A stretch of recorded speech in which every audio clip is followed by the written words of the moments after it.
Audio Jungle. Audio Jungle.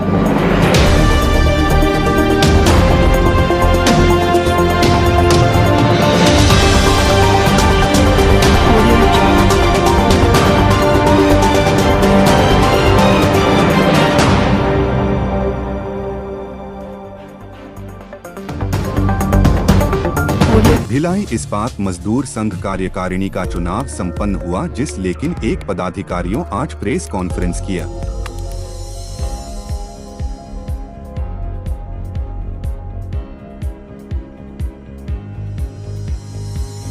Press वार्ता में चुने गए नए पदाधिकारियों ने मीडिया को जानकारी दी कि भिलाई इस्पात मजदूर संघ कार्यकारिणी का चुनाव 1 अक्टूबर 2023 को सैकड़ों कार्यकर्ताओं की उपस्थिति में यूनियन कार्यालय सेक्टर 5 में संपन्न हुआ, जिसमें सर्वसम्मति से महामंत्री अरविंद कुमार पांडे एवं अध्यक्ष रामजी सिंह बनाए गए तथा अशोक कुमार माहौर कार्यकारी अध्यक्ष बनाए गए।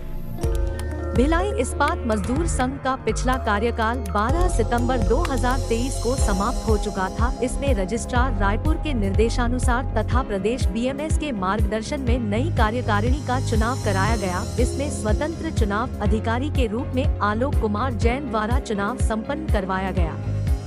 आम सभा की अध्यक्षता वरिष्ठ उपाध्यक्ष सोम भारती ने की। रजिस्ट्रार के पास 3 अक्टूबर 2023 को कार्यकारिणी की लिस्ट भेज दी गई है। उनका क्या रवैया रहा है, किस तरीके से वो चुनाव में शामिल हुए हैं या नहीं हुए? देखिए, क्या है कि 12 सितंबर 2023 को जो वर्तमान बॉडी थी हमारी बीएमएस की, जो 2 साल का कार्यकाल था, वो 9 सितंबर 2021 को चुनी गई थी 2 साल के लिए। 12 सितंबर 2023 को उसका कार्यकाल समाप्त हो गया। उसके बाद चुनाव कराना था। चूँकि हमारी बॉडी जो है चुनाव नहीं कराना चाहती थी, उसके संबंध में पंजीयक महोदय को एक निवेदन किया गया था कि बॉडी के नई बॉडी का चुनाव होना चाहिए। तो पंजीयक महोदय ने 15 सितंबर 2023 को एक नोटिस जारी किया कि 1 महीने के अंदर बॉडी के बीआईएमएस जो भिलाई इस्पात मजदूर संघ है उसके चुनाव होनी चाहिए और चुनाव करा के हमको सूचित करें। उसके आधार पे भिलाई इस्पात मजदूर संघ के जो कार्यकारिणी है उसने 16 सितंबर को एक बैठक की थी और उस बैठक में हालांकि अध्यक्ष, कार्यकारी अध्यक्ष और लोग सम्मिलित नहीं हो पाए थे, लेकिन बॉडी के ज़्यादातर लोग सदस्य शामिल हुए, जिसकी अध्यक्षता श्री सोम भारती जी ने की थी और सबसे वरिष्ठ उपाध्यक्ष हैं। हमारे बायोलॉजी के अनुसार अध्यक्षता कार्यकारी अध्यक्ष और अध्यक्ष की अनुपस्थिति में कोई भी उपाध्यक्ष कर सकता है, हमारे बायोलॉजी में है।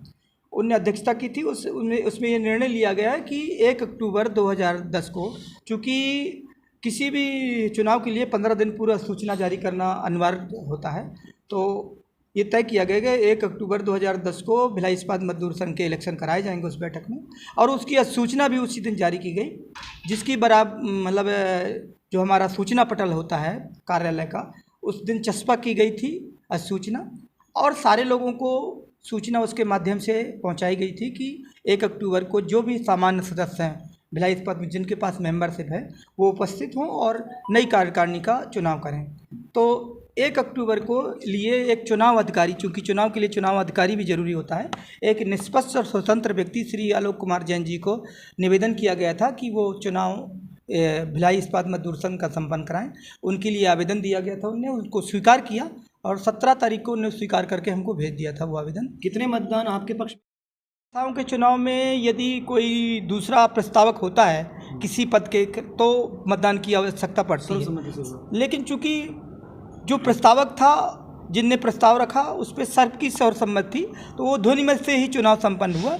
उसमें किसी दूसरे प्रस्तावक ने किसी दूसरे पद के लिए नहीं दिया गया। इसलिए अध्यक्ष और जो बॉडी का पैनल होता है, ये बॉडी का पैनल एक व्यक्ति श्री राजवीर मीणा जी ने प्रस्तुत किया था और उसका समर्थन श्री सुरेश बाबू जी ने किया, और उस पैनल को सबने स्वीकार किया। किसी ने उसके विरोध में न तो कोई आवाज़ की और न ही किसी दूसरे व्यक्ति ने कोई पैनल प्रस्तुत किया।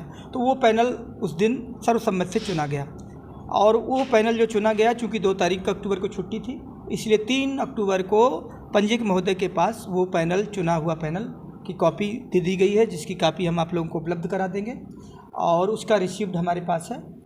और इस तरीके से नई बॉडी का चुनाव संपन्न हो चुका है, और वो बॉडी की कॉपी जो है IR डिपार्टमेंट को कल सुबह 10:30 बजे हम उपलब्ध कराएंगे और मीडिया को आज हम उसको दे रहे हैं। और इस मीडिया के सामने हमारा उपस्थित होने का यही था कि ये जानकारी पहुंचनी चाहिए मीडिया के माध्यम से कर्मचारियों के कि जो लंबित थे चुनाव हमारे भिलाई इस्पात मजदूर संघ के, वो संपन्न हो चुके हैं और उसकी नई बॉडी क्रियाशील हो चुकी है। बहुत सारे विषय आपकी जो नई टीम बनी है उन विषयों को ठीक कर पाएगी? निश्चित रूप से जो हमारी पुरानी जो कार्यकारिणी थी उसने जो मैनिफेस्टो जिसके आधार पर हमने चुनाव लड़ा था और उस मैनिफेस्टो के ऊपर काम करना चाहिए था, तो जिस गति से तुरंत गति से काम करना होना चाहिए था वो काम नहीं हो पाया।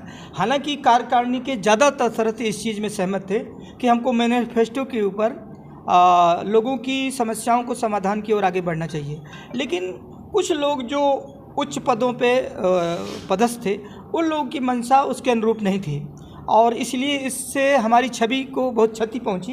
भिलाई इस्पात मजदूर संघ की छवि को बहुत ज़्यादा नुकसान हुआ और हम कर्मचारियों के बीच में निश्चित रूप से हमारे प्रति रोष है और आज भी रोष है, हम इस चीज़ को स्वीकार करते हैं। लेकिन हम जो नई बॉडी चुन के आई उसका यह प्रयास रहेगा कि हम श्रमिक राजनीति को श्रमिकों के हित में केंद्रित करते हुए उस पर आगे बढ़ें। अपने मैनिफेस्टो पे हम लोग अडिग होकर काम करेंगे, कोशिश करेंगे कि उस पर समाधान पे हम कर पाएँ। जितना कितना सफल होंगे ये तो आने वाला वक्त बताएगा, बट हम उसको कोशिश करेंगे कि पूरे मन से, सच्चे मन से, ईमानदारी के साथ हम सिर्फ श्रमिक के जो हित हैं और जो हमारे मैनिफेस्टो में मुद्दे थे उन पे हम आगे बढ़ेंगे। बीएमएस में दो फाड़ जैसी स्थिति बन चुकी है। किसी भी संस्था का चुनाव एक बार होता है, वो चुनाव हो चुका है और वो चुनाव चूँकि संपन्न हो चुका है।